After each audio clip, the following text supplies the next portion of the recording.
Here's a quick true-false for you. True or false, in the United States of America today, if you suffer from an intellectual disability, there's a 40 to 80% greater chance that you will have your parental rights terminated. True or false? Second question, if you're a woman that suffers from some physical challenge or disability, that there's a higher likelihood that a doctor will recommend that you get a hysterectomy so as not to reproduce. Third question, true or false? Do 2/3 of the states currently list disability in and of itself as grounds for termination of parental rights? The answer to all three of those questions are true.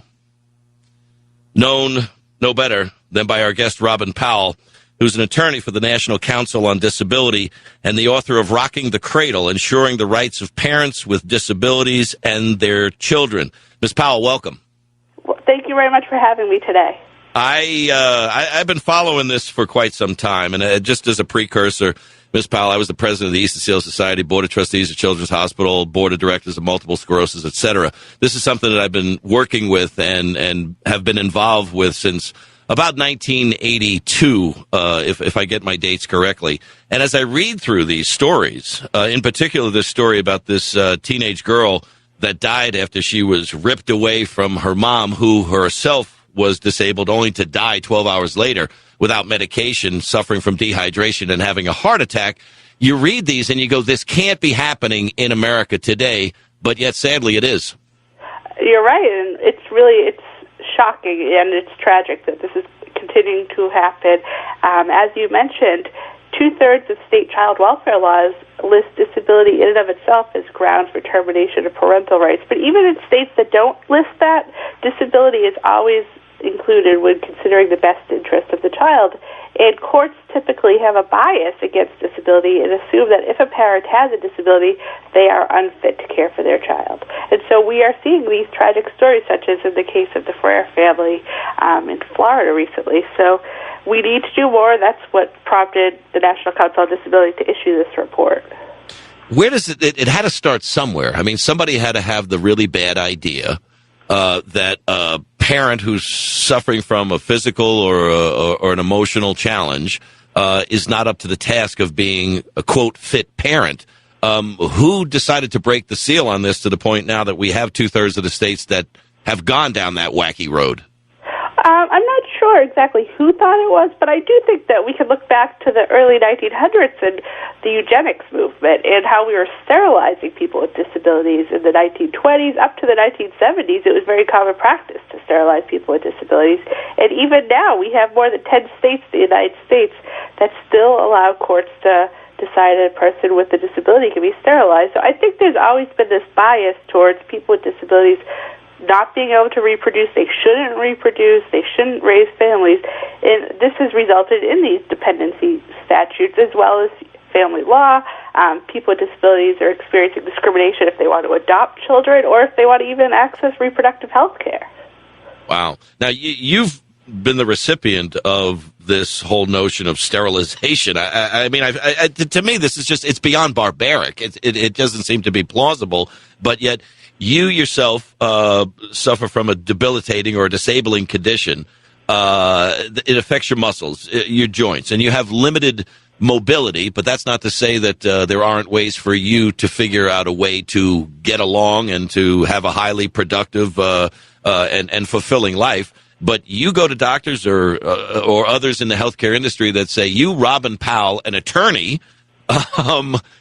you ever thought about maybe getting yourself fixed so you can't reproduce? I mean, how does that conversation go? It's really amazing and frightening.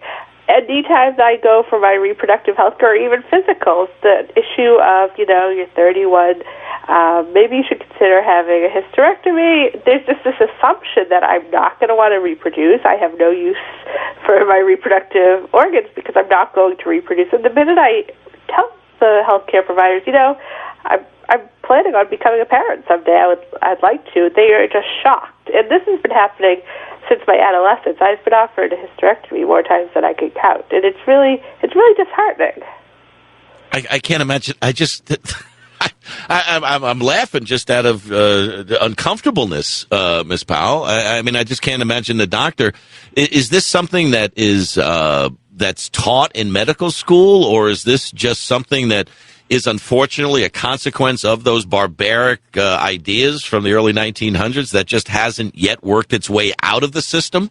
I think it's not necessarily taught, but to the opposite, it's also not taught how to work with patients with disabilities. There's no special training that doctors or nurses have to undergo to really become aware of disabilities and how to treat people with disabilities. So it's just a lack of knowledge all around is really resulting in all this. And we have people with disabilities that are not only being encouraged to have hysterectomies, but if they become pregnant, they're being encouraged to abort their pregnancy because doctors think that they're unfit to raise their children. The numbers, I hope they're correct in what I've read here, is that there's a little over 4 million parents in this country that have disabilities or challenges, and that's about 6 or 7% of all the parents with children that are under the age of 18. So we're not talking a very small group of people. I would imagine 4 million people and 6 or 7% of all parents in the country, that this is something that would be getting a lot more attention. Outside of a few articles here or there, or the report that you wrote, Rocking the Cradle, which people can read at ncd.nancycharliedelta.gov, what kind of a play is this getting, or attention is this getting with our esteemed politicos?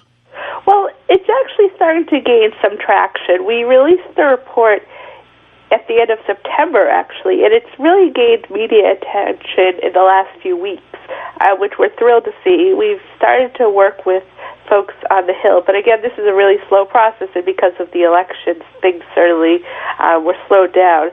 But you're right, there's currently 4.1 million disabled parents in the United States, and that number is only going to increase as people with disabilities continue to become more independent, to live in their communities. And we also need to realize that there's been a dramatic increase in the number of veterans who are returning from war with war service-connected disabilities, some of whom may already have been parents, and others who will enter parenthood after acquiring this disability.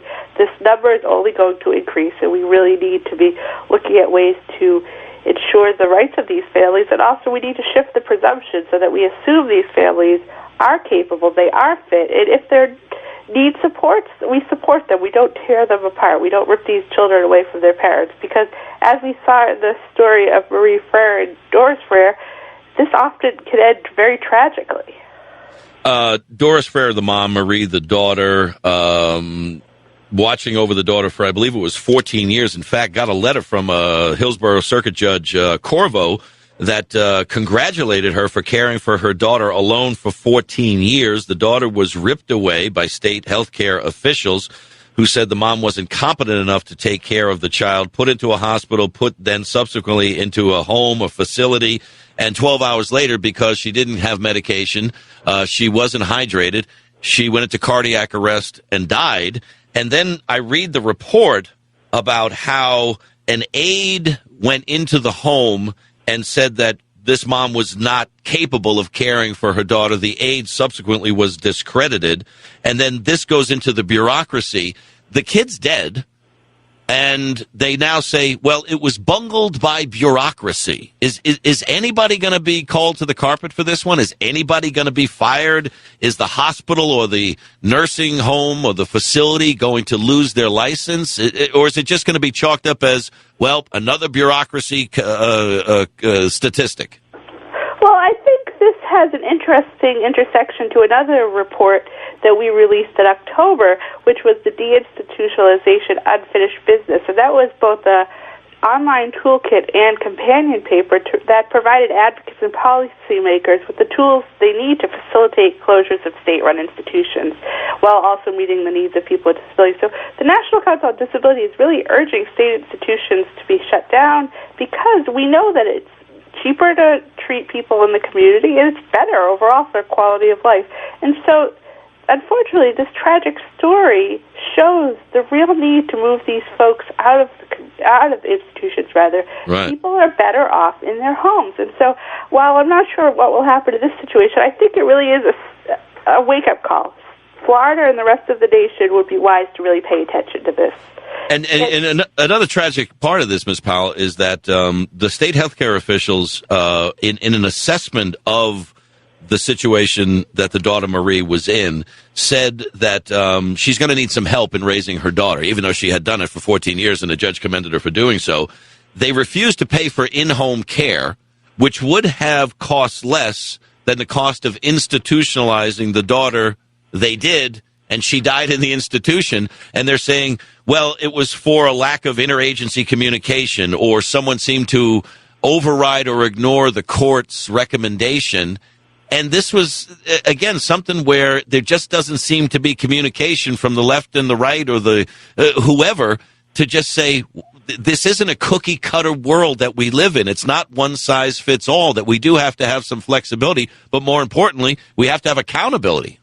Absolutely, and this was part of our recommendations in the Rock and the Cradle report. We talk about how there's such siloed funding. So there's funding for the child welfare agencies, and there's funding for disability agencies, and there's funding for mental health agencies, but there's no communication between the different agencies. So these agencies aren't working together to actually support the entire family, and this is what happens when that happens. I mean, we have these issues.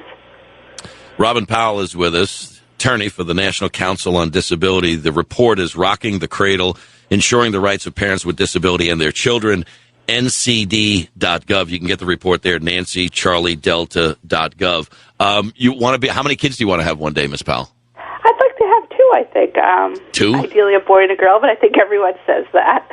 Now, I hate to go back to this, but I have to. When a doctor says to you at 31 years old, really? You want to have kids? Wouldn't you be better off having a hysterectomy and terminating your ability to have children? What response do you give them? I mean, what do you say to them? Is it something that you've become just so accustomed to that you just play it off? Or is it something that you let them know how offended you are, not just because of the fact that you're a woman and you have rights, but you also are the attorney for the National Council on Disability? Do you put these doctors on notice and make sure they don't say something stupid like that again?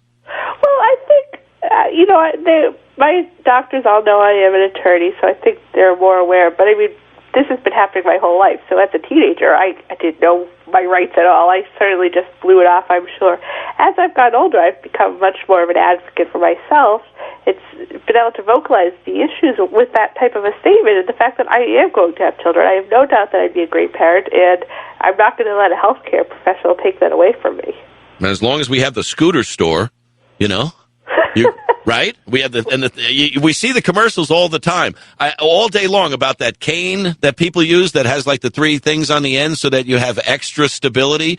And then you have the life alert thing, and you have the thing that you can grab the cans on the upper shelf with the pistol grip. I mean, it seems like we keep seeing how life is better and more accessible if you use these products. But then on the other side of that, they're saying to the people who are using those products, don't use your reproductive skills because we don't think it's a life that you or your children should be raised in. I find a little bit of a trade-off there that doesn't make sense. Absolutely, and there are people that think that it's not fair to the children either, although studies have shown that children are not harmed by the parent disability. In fact, they often have skills that children that don't have disabled parents have, such as more compassion, tolerance of differences. They're more patient, so there can actually be some positive.